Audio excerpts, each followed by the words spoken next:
Hello students, मैं Manish sir अपने YouTube channel पर आप सबका स्वागत करता हूं। And today we are going to study the chapter of business studies class 11 which name is the emerging modes of business.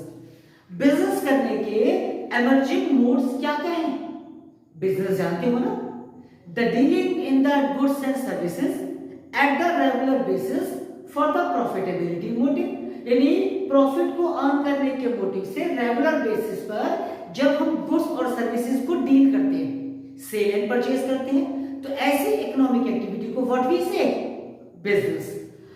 प्रश्न है, यह टॉपिक है इमर्जिंग मोड्स क्या है, यानी नए एडवांस या उभरते हुए बिजनेस के प्रकार क्या क्या हैं। आजकल बिजनेस किस प्रकार हो रहा है? तो आजकल बिजनेस का जो नया टाइप है that is called e business. E business क्या होता है? ई बिजनेस होता है carrying on business through the internet, यानी when we do the business activities via internet या electronically, so the same business will be called as e business. Generally हम जब market में जाते हैं, किसी शॉप पर प्रोडक्ट को परचेज करते हैं, पेमेंट देते हैं और back to the home, that is called traditional business. The same purchasing, selling, paying money, get the goods if we do with the help of internet या via electronically, so the same will be called as what? E-business. ठीक है? तो traditional business जो अब तक generally चलता आया है कि हम मार्केट में जाते हैं और परचेज करते हैं, लेकिन जब वही काम इंटरनेट के माध्यम से होगा तो उसको सिंपली हम ई बिजनेस कहेंगे, इलेक्ट्रॉनिक बिजनेस कहेंगे। टॉपिक है स्कोप ऑफ ई बिजनेस, मतलब ई बिजनेस के डायमेंशंस क्या क्या है, what are the different areas where we have to study e business. ठीक है, it can be divided into 4 categories. The first one is B2B commerce, यानी business to business commerce, when two different business entities deal together via internet, that is called B2B। मान के चलिए एक business unit है A, एक दूसरी business unit है जिसका नाम है B। ये आपस में purchasing, selling, distribution, exchanging of money, ऐसी कोई भी इकोनॉमिक एक्टिविटी कर रहे हैं और इंटरनेट के माध्यम से कर रहे हैं। तो दो अलग अलग बिजनेस यूनिट्स के बीच में ऐसा जो इलेक्ट्रॉनिकली ट्रांजैक्शंस हुआ उसे कहा गया B2B। ठीक है। सेकंड है B2C, यानी एक तरफ तो A कोई बिजनेस एंटिटी है and the another party is C, नाम उसका B वाली रख लीजिए, C मीन कंज्यूमर, यानी व्हेन वी द कस्टमर और the consumer deal with a firm और with an organisation via electronically, it will be called as B2C। जैसे आजकल आप और हम डिफरेंट टाइप की वेबसाइट्स पर या एप्लीकेशंस पर जाते हैं और प्रोडक्ट की परचेसिंग करते हैं। आप सभी तो अमेज़न, फ्लिपकार्ट, मिंत्रा, स्नैपडील, ऐसी बहुत सारी कंपनीज की वेबसाइट्स पे जाते होंगे और जो आपको प्रोडक्ट पसंद आता है उसको आप ले लेते होंगे। तो एक तरफ तो हम है कस्टमर, दूसरी तरफ एक सेलर है, इसे कहा जाएगा B2C। आ रहा है समझ में ना? Very good. तीसरा है C2C, मतलब at both the sides we are having the customers और द कंज्यूमर्स। एक A है, एक B है, but the thing is that both are the consumers. A is a consumer as well as B is also a consumer. If both are dealing via electronically, it will be called as C2C। जैसे आपने OLX नाम के platform के बारे में सुना होगा ना, शायद यूज भी किया होगा, कि अगर आपको अपना कोई सामान सेल आउट करना है, आपने OLX पे उसको डाल दिया, किसी और को परचेज करना है, वो OLX की वेबसाइट पे जाएगा, स्क्रॉल करता जाएगा और आप उससे मिल जाएंगे, है ना? तो चैट करके या कॉन्टेक्ट पे कॉल करके हम डीलिंग कर लेते हैं। और OLX ने क्या किया, एक हमें प्लेटफॉर्म दे दिया जहां पर both the buyer and the seller but both for the customers met together and deal in the goods, उसे कहा गया C2C। Fourth is intra B. Intra B मतलब the different departments and the different persons are interacting with each other but they all belongs to the one organization. एक organisation है, मान लीजिए जिसका नाम है ए, और उसका एक है परचेज डिपार्टमेंट, उसका दूसरा है सेल्स डिपार्टमेंट।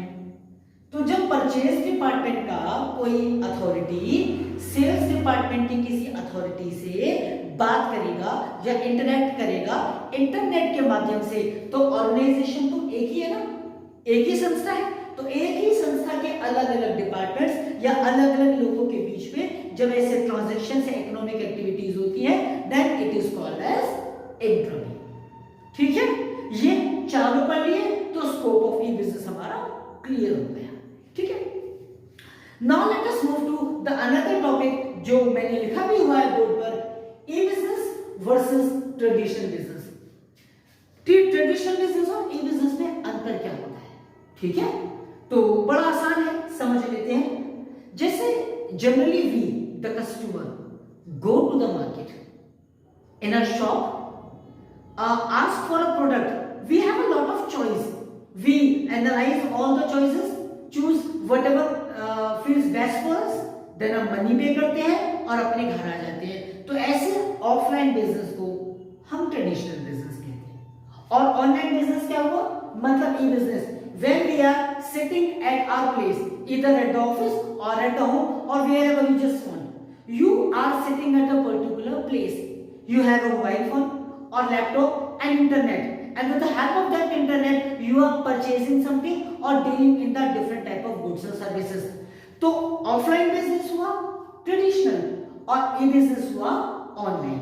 ठीक है, दूसरा क्या डिफरेंस हो सकता है, आप खुद भी अगर सोचें तो बड़ा आसान है आपको एनालाइज करना इन दोनों में डिफरेंस। जैसे कि अगर आपको ट्रेडिशनल बिजनेस सेटअप करना है, it will take huge cost, पैसा ज्यादा लगेगा। क्यों लगेगा?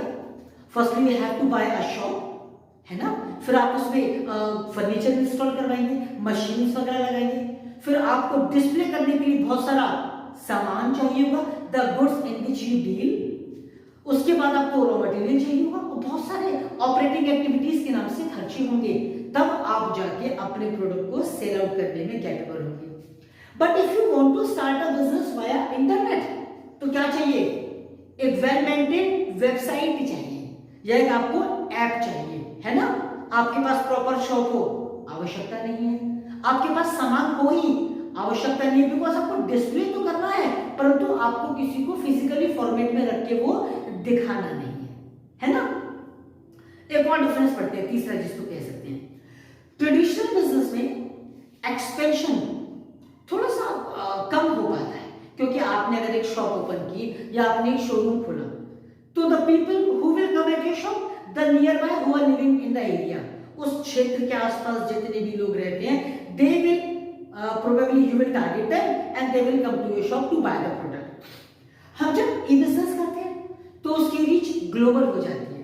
आप अपने शहर में रहकर कोई वेबसाइट बनाइए, तो वो वेबसाइट क्या उस पर्टिकुलर शहर की होगी? नहीं, दुनिया के किसी भी देश के किसी भी शहर में रहने वाला व्यक्ति उस वेबसाइट पे क्लिक कर सकेगा और उसको देख सकेगा, है ना।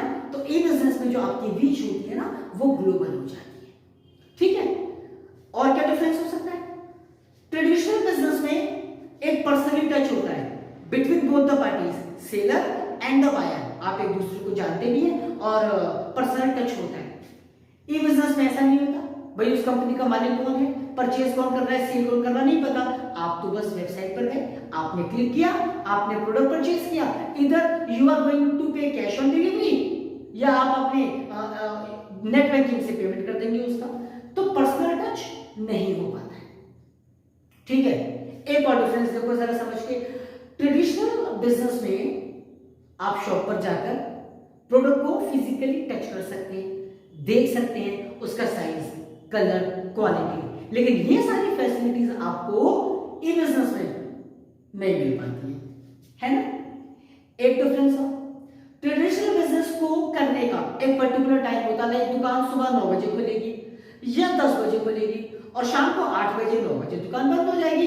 After that the shop will be close and you will not be able to buy the product. But e business 24 hours, 7 days a week and all the 365 365 days in a year आप daily कर सकते हैं, आप purchase कर सकते हैं, 2400 घंटे ई business का काम हो सकता है ना? आप तो करते होंगे। एक और डिफरेंस है, उससे आप ज्यादा कनेक्ट कर पाएंगे। ट्रेडिशनल बिजनेस में हम दुकान पर जाकर प्रोडक्ट के प्राइस में नेगोशिएशन कर सकते हैं, यानी बार्गेनिंग। आप दुकान पर गए, भैया मुझे जीन्स दे दे, कितने की है? दुकानदार ने बोला 500 की। आप क्या बोलते हैं? अरे भैया सही लगा ले आप, वहां तो 400 की मिल रही है। वो कहेगा ठीक है 450 की ले जाओ। हम बार्गेनिंग कर पाते हैं, बड़ा सेटिस्फेक्शन मिलता है इंडियंस को, तो है ना? लेकिन ई बिजनेस में ये फैसिलिटी नहीं होती। जितना प्राइस लिखा है वही हमें देना पड़ेगा, चाहे कैश ऑन डिलीवरी से दे या अपनी नेट बैंकिंग से दे। तो ट्रेडिशनल बिजनेस में बार्गेनिंग का, नेगोशिएशन का ऑप्शन हो जाता है, लेकिन ई बिजनेस में the price will be fixed by the company who is selling the product. है ना? इतना समझ में आया?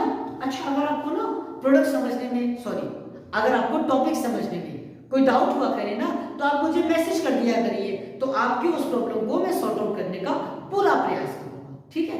एक बात और जोड़ दूं, चैनल को लाइक भी कर देना, सब्सक्राइब भी कर देना और शेयर भी कर देना। ठीक है?